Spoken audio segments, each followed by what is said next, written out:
Hi, everyone, and welcome to our next Uplevel Live session.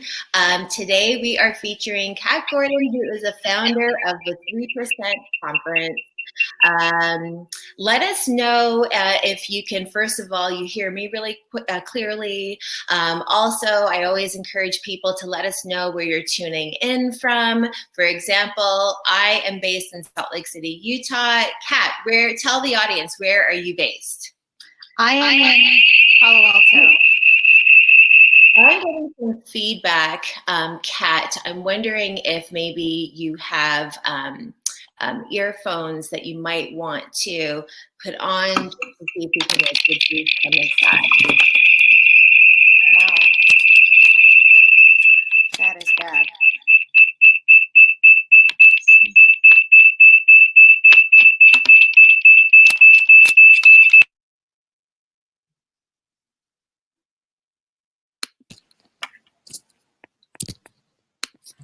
Okay, so Laura, hi Laura from Detroit, and Lois from Fort Lauderdale.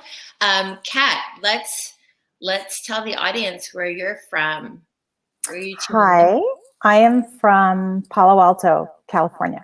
Hey, Palo Alto, California, in the heart of all the fires that are happening right now, unfortunately, in California. So hopefully they can get a handle on that soon.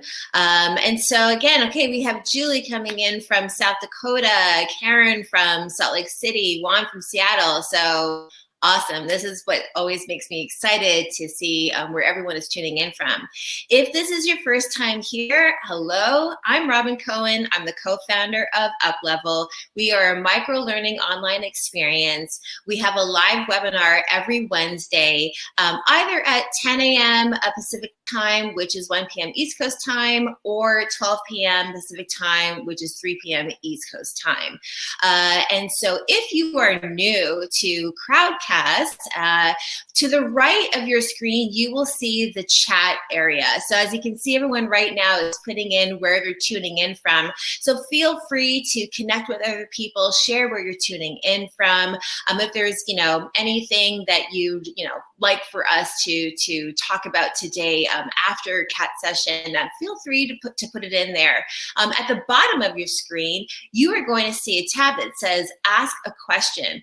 What we like to do is we want to separate what's happening in the chat area from the questions that we're preparing for the audience Q&A at the end. So if you have a question, please put it in the Ask a Question area down below. And that way the audience can actually upvote your question. So they were putting the most important or, the most exciting questions at the top. And so without further ado, I would love to introduce Kat. So Kat Gordon has been called the triple threat of an entrepreneur, an ad exec, and marketing to women expert. She was named one of 40 over 40 women disrupting the world in 2014, one of 30 most creative women in advertising by BusinessInsider in 2016, and Visionary of the Year from Advertising Age in 2018. She is a visionary behind the 3% movement. It started as a passion project to spotlight a huge business opportunity in advertising: the lack of female creative leadership and its impact on connecting with an overwhelmingly female marketplace. The 3% movement has grown exponentially since its 2012 launch, hosting events in 17 cities globally, and offering consulting and certification programs that amplify creative cultures. Kat also serves as a strategic advisor to the Representation Project and 600 and Rising. She's passionate about unlocking the contributions of women and people of color, especially as they relate to innovation. Well, welcome, Kat. We are so excited to have you here. I just wanted to give the audience a little bit more context as to, how long we've known each other, and also from when you had first launched the 3% Conference. And so just to let everyone know, I have actually known Kat since 2011 when I had first launched a platform when I was living in Sao Paulo, Brazil, called Girls on It. An article came out about the disparity of female creative leadership in the ad world. And a friend of mine was like, you have to, check out this article. And one thing led to another, and I was connected with Kat and had the opportunity to interview her for my platform back then. Kat, I wanted to ask you, just in looking back all those years, do you remember what the aha moment was for you in launching the 3% conference? I do. It was kind of a delayed reaction. I had been working at Halrani and Partners in San Francisco, and we were working on a car pitch, and they had 16 men and one woman on the pitch, which to me was crazy. Like, why wouldn't you involve women who buy cars into the ideation? So that was years before I launched 3%. But years later, I was running my own agency that specialized in marketing to women. That's right. And I just couldn't reconcile these two worlds. Why was it that women were still omitted from creative leadership? So that was what I call the emperor's new clothes moment. Well, that's great. And, I've obviously been watching the growth of the 3% conference, which is now the 3% movement, and, how you have had this wonderful opportunity to not just make an impact in the ad world, but correct me if I'm wrong, other companies and other industries are also looking at what you are able to do to just really bring a level of awareness to the lack of diversity and how that affects the success of a business or a brand or a company. Tell the audience of all the years that you've had the 3% movement and how much it's grown. What changes have you seen in the ad world? A lot. Probably the earliest change that happened in the first year was the diversifying of creative juries. So for anyone that's worked in advertising, you have Cannes, you have the Clios, you have the Addies, and it's essentially the nod you get for great breakthrough creative work. And it's a way to establish yourself as a household creative name. But if most of the juries that are choosing which work is groundbreaking are comprised of white men, you have a bias and a filter over, what is award worthy. So that was probably the first thing. And then dramatic changes in just the representation of women in creative leadership.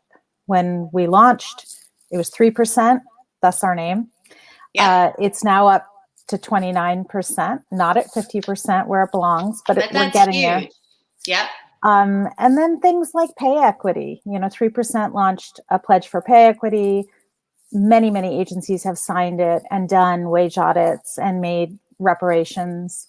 So all these things are about opportunity, visibility. And I think our event has kind of normalized diversity on our stage and had people come and say, this is the best event. It's the most inspirational event. And they start to connect the dots. The diverse viewpoints make for really magical output. Without a doubt. I've been involved in women advocacy for over a decade. And, I was first involved with what that looked like in the tech industry in Los Angeles, and then what it looked like overall in Brazil when I was living there. And now I'm here in Salt Lake City and looking at what that looks like here. And so in taking that national or even global perspective, what do you see as still some of the main issues that we need to tackle, as it pertains to working women or just, women in general? At this very moment, I'm acutely aware of caregiving as a huge impediment for women's success. The lion's share of caregiving responsibilities still fall on women's shoulders. And in a time of COVID, we're seeing that women are disproportionately suffering, either losing their jobs or giving up their job because they have no caregiving support. And that's a concern for me, a big concern. And then sexual harassment. It's interesting. I had a male colleague, someone I hold in very high esteem, send me a message recently, and he was perplexed by a headline he'd seen about what the Black Lives Matter movement can learn from the Me Too movement in a cautionary way, like kind of what not to do. And he was confused, like Me Too was a huge success. And I pointed out to him, even though Me Too now has widespread awareness and women are being believed, we still haven't systemically addressed the things that create Me Too. We still have companies asking people to sign non-disclosures. We still don't have pay equity. So a lot of the things that we are trying to overcome are so deeply in our systems. So even though awareness is high, we still have to methodically dismantle all of the things that are holding women back.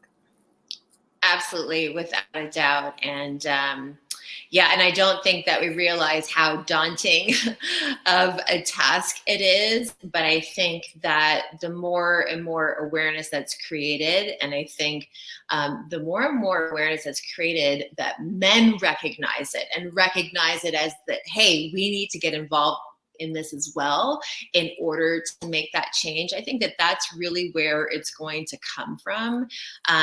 So yes, I definitely agree with you.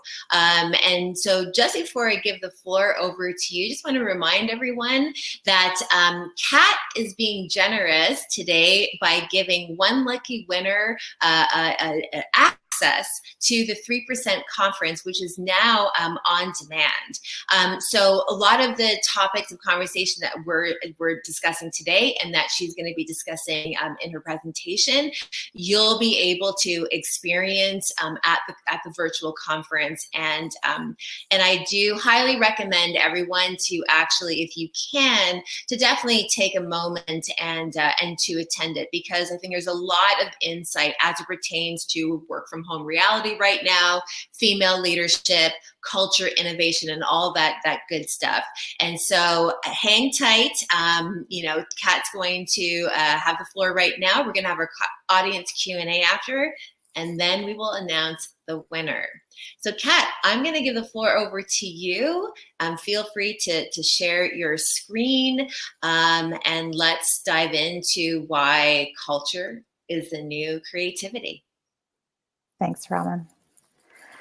Well, hi, everyone. It's fun seeing where everyone is from in the chat. I love it. Okay, so I'm going to share my screen. And I just want to say that live Q&A is my favorite thing in the world. I love hearing what other people are thinking, things they're struggling with, thinking on my feet. So please, don't hesitate to ask even hard questions. Okay, so let's see if I can find my presentation. One sec. Okay. All right. This is what we want to share. Is everyone seeing? Yes? Okay. So why culture is the new creativity is my way of saying that I believe that the greatest advancements of the next 100 years will have nothing to do with technology or space travel or augmented reality.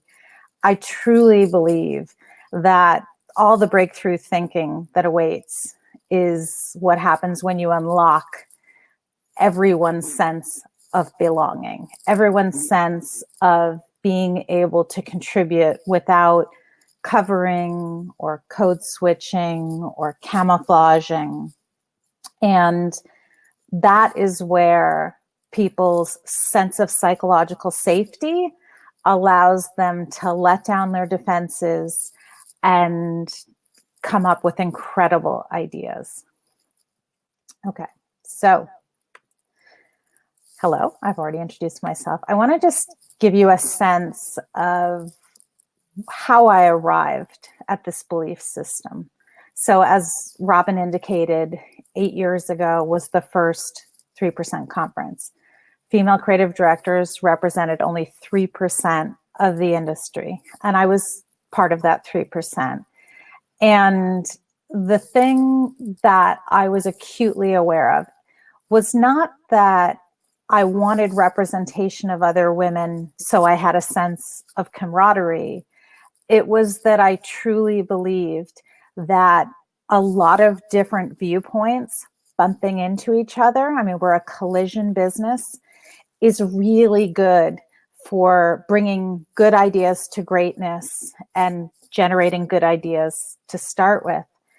And so 2012, today, we're up to 29% of female creative directors. And as the New York Times said, the 3% conference has continued to put an unflinching spotlight on the power dynamics that shape the ad industry. So by turning a mirror on my industry and inviting everyone to co-create a more inclusive future, we have had such a dramatic impact in a relatively short amount of time. So I want to spend a minute just thinking about what the world looks like today, and especially where we're listening to stories. And the beautiful thing that's happened with the advent of streaming platforms is all of a sudden new storytellers are finding audiences. And some of the most inspiring stories I have heard have been in the last 5 years, because all of a sudden I can go see Hamilton, and entire genres that I thought were not for me. I thought I don't like violent television. That was before Killing Eve. Killing Eve, all of a sudden, when you have a story with a female protagonist written by a female writer, and I believe directed by a woman, all of a sudden these more dimensional characters are available. And so this is the future. And I actually have this little hunch/hope that in the time of COVID and the pandemic, where networks and streaming platforms are struggling to film safely, I have a hope that they're going to go back to stories that they rejected as too niche or too weird, and they're complete, so let's run them and see what happens. And I think they will continue to find new audiences. So I believe that what got us to this current moment in time is not going to carry us into the future. 21st century leadership is an entirely new way of being. And in a way, leaders that are doing well under COVID are embracing all of these. Things like talking less, doing more, taking full ownership. This next one is a huge one right now. Embracing ambiguity. We have no sense of what's going to happen when anyone that is speaking with false certainty now is missing the mark. People don't want lies. They want truth, and they want vulnerability. And collaboration, which is another thing about diversity and its relationship to creativity. Creativity is a team sport, and collaboration demands that you work well with other people and that you seek out other people and don't assume that what springs from your own mind or imagination is as far as that idea can go. Optimism, which is a really hard one now as well, but the belief that we can always keep pushing and imagine something better. Learning from failure, which is the cousin of optimism. Not thinking that if you've fallen down, you have to stay down. One of my favorite quotes is that failure is a bruise, not a tattoo. And then making others successful. And this is one of the things I most enjoy, is seeing the promise in other people, somehow enabling them access or visibility, and watching them prosper. And these are the skills that ultimately create cultures of inclusion where everyone can be more creative. For whoever is going to attend the 3% conference as the winner or wants to buy a ticket on their own, a lot of these ways of leading are discussed. And the keynote on the second day is Dr. Mark Brackett, who wrote a book called Permission to Feel, which I highly recommend, which is about emotional intelligence as the leadership weapon of the future and the present as well. The idea of being able to recognize your own emotionality, regulate your own emotionality, not judge any feeling that comes up as valid, and to recognize in others on your teams, how are they feeling? This is exceptionally important now that we're managing through Zoom. It's harder when we don't have as much eye contact and much proximity to one another. So we have to learn to read very subtle cues. And so I believe that if you're going to ask one question to ensure you're on the path forward, it's who is centered and who is an afterthought. This is another way of looking at bias and privilege. And this can be, if you're a product manager at your company, about how you're marketing that product. Who is it for? Who are you subtly telling isn't invited or isn't important? And so often cultures have one in-group or one type of culture fit they're looking for. And unwittingly, they are signaling to so many other people that they are an afterthought. Even the term diversity and inclusion. Inclusion suggests that someone has access and is going to grant inclusion to others, instead of everyone is included and no one is an afterthought. So I've been working on a book by this name, The Future Belongs to Belonging. And belonging, I feel, is a misunderstood or kind of one-dimensionalized concept. When you hear companies say, bring your whole self to work, it's a lovely soundbite, but belonging is so much more dimensional than just encouraging people to, be themselves. Belonging is actually a state of psychological safety. It's a feeling you have when you believe that who you are, what you think, everything about you that makes you different, even weird or odd, is exactly the most valuable thing you bring. And in order for companies to enable that level of freedom and freedom of expression, it takes a lot of very intentional work. And I think the number one thing I spend time doing in my job, working with creative companies, is basically normalizing for the leadership that the work of diversity and inclusion is messy. It's messy when it's done right. It takes a long time. It's 2 steps forward, 1 step back.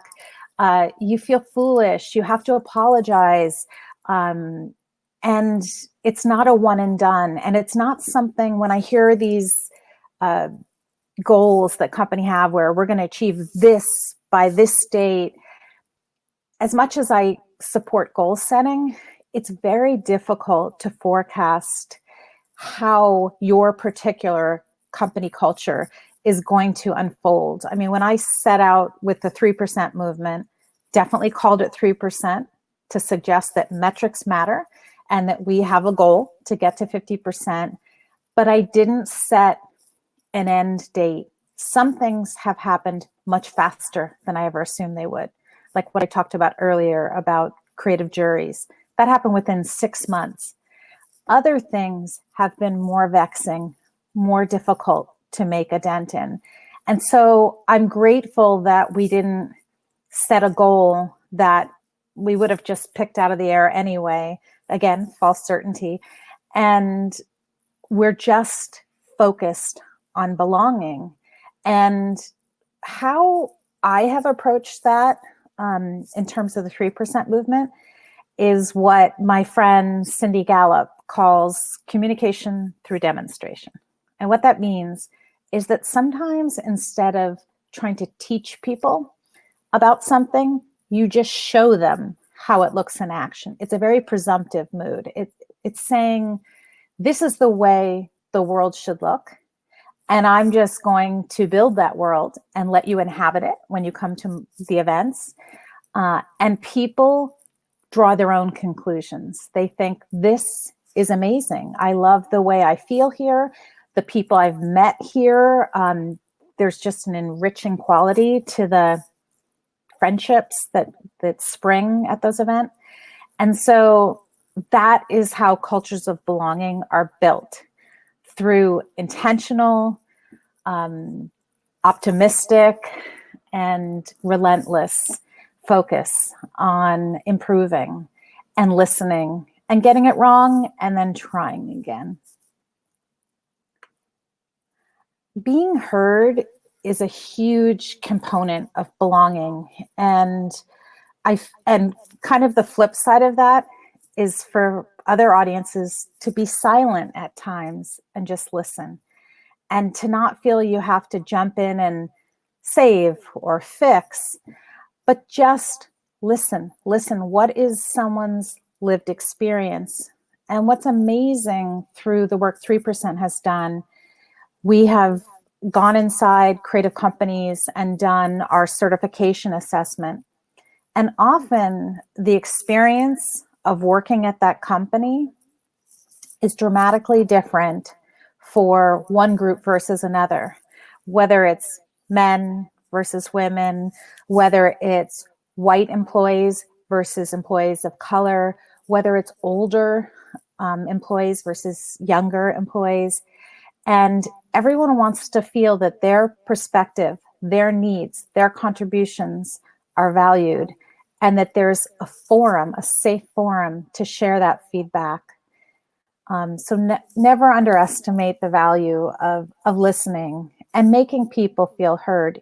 Even if you just say, I remember saying to a woman once who shared her reality at her workplace, which was really challenged. And when she was done sharing, this was at a dinner, I simply said, thank you for your honesty. And she burst into tears. And I think it was tears of relief. You know, I'm being heard. No one's trying to clean this up for me or fix it. They're just holding space for what I'm going through right now. Pay equity is a huge part of belonging, a huge part of inclusion. And these words here, you cannot claim to value people equally and pay them unequally, is the most retweeted soundbite from any of the events we've put on. I stated it from our stage when we were launching our Pledge for Pay Equity. And this seems to be something that everyone gets behind. They believe in the value of equal pay. Yet so many companies have not done wage audits to ensure that their people know with certainty that they're being paid fairly. So if you're a leader, I highly encourage wage audit. And if you're an employee that wonders, ask your leadership if they've done that. You know, just plant the seed. And then I want to share what I call truth bombs. These are small thoughts that sometimes can unlock thinking in ways that are accessible to everyone. First truth bomb is the word bias. It feels like every time that word is uttered, people have a visceral reaction. They kind of shrink inward. Bias is not a dirty word. Bias is actually wired into us as a survival skill. And I feel like so much of my work of understanding diversity and inclusion is learning a little bit about brain science. It's so fascinating when you learn how we make choices, how we make assumptions, why we leap to conclusions. And once you strip that word of any shame and accept, oh, I get it, it's part of my wiring, yet I'm not at the mercy of it. I can actually put into place simple ways of checking myself. I think we need to use this word more often in its neutrality, in its beautiful neutrality. This is a human instinct. And the more we talk about it and normalize that we all have bias of all kinds, it opens up deeper conversation. Secondly, affinity groups. This is something that a lot of companies that I meet with will very proudly say, well, we have a women's group, or we have a group for our Black employees or LGBTQ employees. The very first question I ask is, that's great. What's the budget? And if there is no budget, or if it's a pittance, you are not signaling that this is the business value that it is. So if you have affinity groups, fund them. Third is the concept of confidence. And I wrote a piece in Ad Age about this that blew up. And it was called Stop Telling Women to Be Confident, Start Letting Them Be Angry. And it was about the fact that so many women's conferences, workshops are about instilling more confidence in women. Yet the research on confidence shows that it doesn't correlate at all to competence. In fact, it's often a smokescreen. It's often a way that people present in order to hide the fact that they're feeling uncertain. And so I just encourage you, if you're wondering why you're not more confident or trying to get confidence built into your team, think about if someone is competent, but maybe not as overtly confident, that is not a detriment or something you have to solve for. I think it's one of the most misunderstood leadership qualities. Time mastery. This is something that is on stark display right now.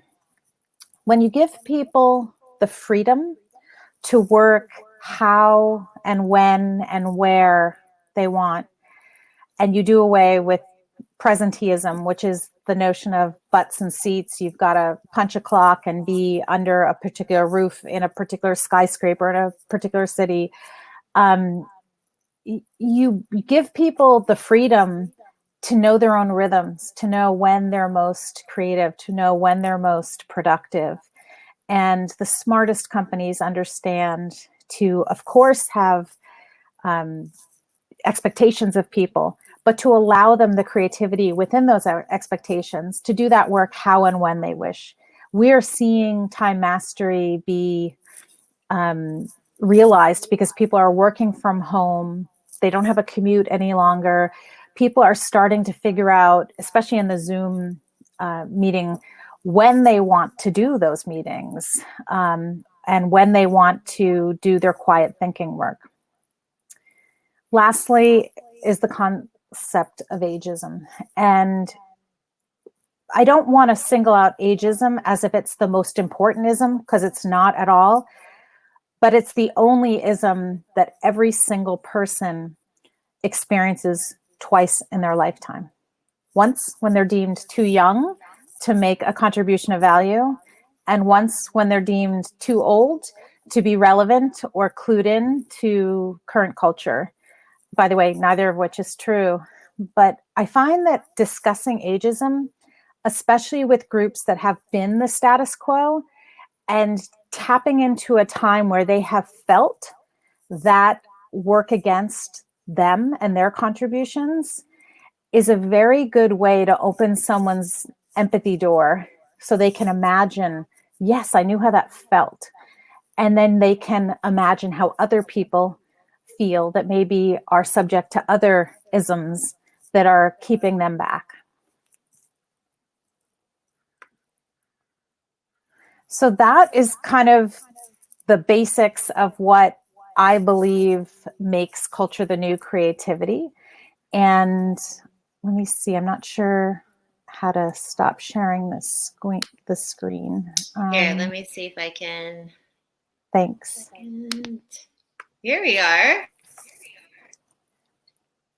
Okay, that was awesome. And me personally, I have a ton of questions. We do have a couple of questions from the audience. Maybe some people are shy. So I hope that I'll start to ask the questions that have been posted. Everyone, please, don't be shy. I think actually this topic of conversation and all the different, subtopics that you brought up, Kat, are hugely important right now and need to be addressed in many different ways, shapes, and forms, right? Whether it's a part of your team, whether it's at a company as a whole, or whether it's just the individual that wants to better understand this, and wants to better understand, what changes could they make, in their team or at their company. And so let me start with a couple of questions that were submitted. So one is, this comes from Todd. He says, as a male leader in an organization, what can I do and my other male colleagues do to mentor women? That's a great question. And I'm sure many of you heard of what was called the Mike Pence effect, which was when Mike Pence shared that he will never mentor or even share a meal with a woman. So thank you for that question, because I think the best way to support mentorship between men and women is to formalize it, is to create a formal mentor program that has like branding and posters and emails, and so that when men are seen mentoring women, people are like, oh, they're part of that thing. And it's not, people are left to draw their own conclusions. So I would just put the word out to other women that even outside of your company, and say, I want to give back. I mean, I had a male chief creative officer email me last year and said, I really want to mentor, and I really want to mentor a younger woman of color. And I kind of match made and found someone that also was seeking mentor and now put them together. But it's not always that kind of, mathematical. You can just put the word out on your LinkedIn or Facebook or whatever social networks you use, that you have some time and you have a desire to help. I have a mentor. I think we're never too old or we're never done. So just put the word out. Yeah, I agree. And I like the idea of making it more of a formal program, maybe at a company. Of all my years that I've worked with different companies, I have never seen that. And I think it's a brilliant thing to do, because you mentioned affinity groups, as part of that chart that you brought up, and I think that that maybe is a place to start, is maybe make it a group and make it something formal, and like you said, make sure that there's budget behind it and that there are other activities and whatnot to really develop it, because I just don't think that women seek out mentorship. I don't think we seek it out. I think that maybe we're a little bit gun shy.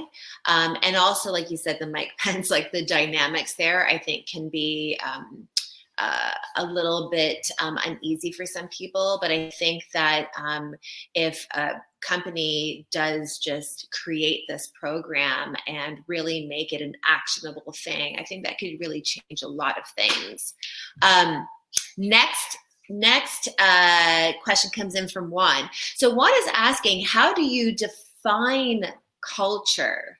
And I think that that's actually a really important question, because sometimes it could be a marketing ploy in a company, but how would you define it for the audience? Yeah, it's funny. I've never created a definition about it because to me it seems like that je ne sais quoi, but it's the lived values of a company in action. It's how it feels to be inside the building or on a call with the team.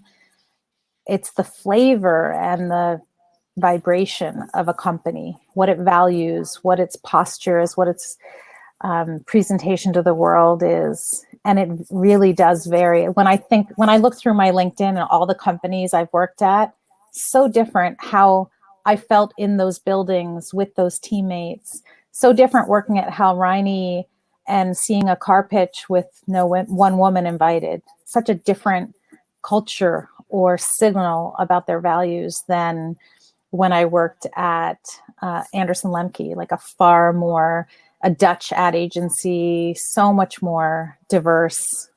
So that's kind of how I feel about culture. Definitely. This next question comes in from Laura, and she says, many leadership teams do not encourage employees approaching them about many of these topics. Do you have suggestions about how to initiate a discussion? Yeah. I mean, first of all, that first part of her sentence is exactly what's wrong with most companies. Right. I can think about nothing more as a leader that I invite than someone bringing something to my attention or asking a tough question. So I think sometimes a great way to initiate discussion is in a very informational way. Like, let's say we're talking about pay equity. One of the things I recommend is printing out either our Pledge for Pay Equity page from our website or other data about the fact how companies that have equal pay just have a host of competitive advantages. Right. Again, because their culture is transparent. Yes. And just bringing it to your boss and saying, this intrigued me. Have you read this? Instead of like, why aren't we doing this? Or I'm not paid equally. It's, wow, this is interesting. Let's have a conversation. I think that posture can invite anyone a little closer to the conversation you want to have. Yes, I tend to be the latter, where I'm like, we have this issue and we need to take care of it. But I think that that's an excellent suggestion, is to raise awareness about it first so that you can actually create a discussion around it and then maybe see what actions can be taken from that. I think that that's terrific. Next question comes in from Lois. Lois asks, what is your best recommendation for women to be heard in the workplace? First of all, there's nothing that women need to change. Women are not broken. Women don't need to be fixed. Women don't need to change how they talk, the tone of their voice, nothing. What needs to change is the workplace so that it is more inviting of all viewpoints. So I hesitate to give women a recommendation other than believe you deserve to be heard and work towards a culture that permits that, whether it's being part of an ERG at your company or speaking to leadership about, things like on your conference calls. A lot of the software now from like Uber Conference and other places, it will show you who spoke on the call and for how long. Oh, interesting. And it's a great way to see if the airtime is being hogged by one type of leader or person or community. And again, that whole information, like, wow, I noticed that on our Uber conferences that men were talking 80% of the time. And notice if they're interrupting women. That to me is a great first step. But again, you don't need a recommendation from me. You deserve to be heard. You deserve a workplace that believes you deserve to be heard. And hopefully everyone on this call is working to ensure that. Definitely. I actually want to share a quote that I put up recently that kind of addresses this in a way. The quote is, feminism isn't about making women strong. Women are already strong. It's about changing the way the world perceives that strength. And I kind of think that that goes in line with, being heard. Like you said, we don't have to change, who we are in order to be heard. So I think it's about listening more, understanding more, really just being open-minded, more flexible in your thinking. And so I love that. And I put that up. That is from G.D. Anderson, who's the founder of the COVA Project. And I really love that quote because I also think that, in the greater context of this, feminism has really gotten a bad rap lately. And, and it's fine. There's so much content out there. There's a lot of noise. And I think that there's just a lot of misunderstanding. And I thought that that quote kind of really summed things up. Go ahead. Yeah. I was just going to say, I have the same reaction to the term women's empowerment. It's like, who's empowering women? Women are empowered. Right. If anyone has time to go to YouTube, 3% has its own channel, the 3% Conference. And one of our featured videos is a video introducing the positioning for our men's program. And it's all about that notion about women don't need you to empower them. They need you to get out of the way. But it's a really poetic expression of our viewpoint of what men need to do to kind of clear the path a bit for women. I agree. That's also why I talk about the fact that I've been a part of women's advocacy rather than empowerment, because I even changed the language that I was using because I realized that it was really not, it's not necessarily doing a disservice, but it's really not, I think, highlighting what we're all trying to do, right? And it's just a form of advocacy for women, towards other women, with men, getting them involved and all of that. So I definitely agree with that. I wanted to close out the audience Q&A. And again, if anyone else has any questions, feel free. We still have a few minutes for the webinar, so don't be shy and ask your question. But my question is, what does the future of the 3% movement look like? Do you have any plans or programs that you'd like to share with the audience? And how could the audience get more involved? Yeah, thank you. I love that question. So we're in year 9, and next year is our 10th anniversary, and we are planning a huge blowout event called A Decade of Difference to kind of look backwards over 10 years. What's happened? What are the advancements? What have we learned? But the next 10 years, just like that slide in my deck that said, what got you here won't get you there, we really have to reimagine. In my mind, the past 10 years have been about awareness, community building, putting processes in place. And I think the next 10 years are about culture transformation at scale. It's time to celebrate the companies that are seeing the fruits of these programs and initiatives. So we do have all sorts of workshops and certification. Please follow us. We're on all the social channels, the 3% movement. And we have a newsletter. Sign up for it on our website. We have an amazing blog. You can contribute to that and just get involved, like sniff around for a bit in the community and see where you want to show up. And then we also have these incredible resources. We've built these lists that we've become kind of known for called 100 things, 50 things, 20 things. They're micro actions for particular outcomes. So we just published our newest one, 50 things to anti-racist workplaces. And so print those out and highlight things you want to work on with your teams or personally, and report back. I'd love to hear how it works for you. Definitely. One actually jumped in with another question that I want to address just before we finish up things here. So he actually asked, will you talk to us about 3% certification and how that can help focus on culture building? I think that's actually a great question. Yeah, so our certification program is a very deep dive into a company culture. We survey all the employees. We look at programs, policies. We look at the work that the agency produces to see what that's signaling in terms of representation. So I see that as more of a culture revealer than a builder.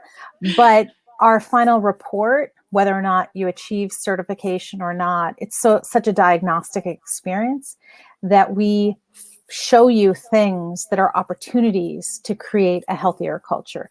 And we kind of glean those from the survey results, how people describe the experience of working there, something called the Net Promoter Score. Would they tell a friend to come work there?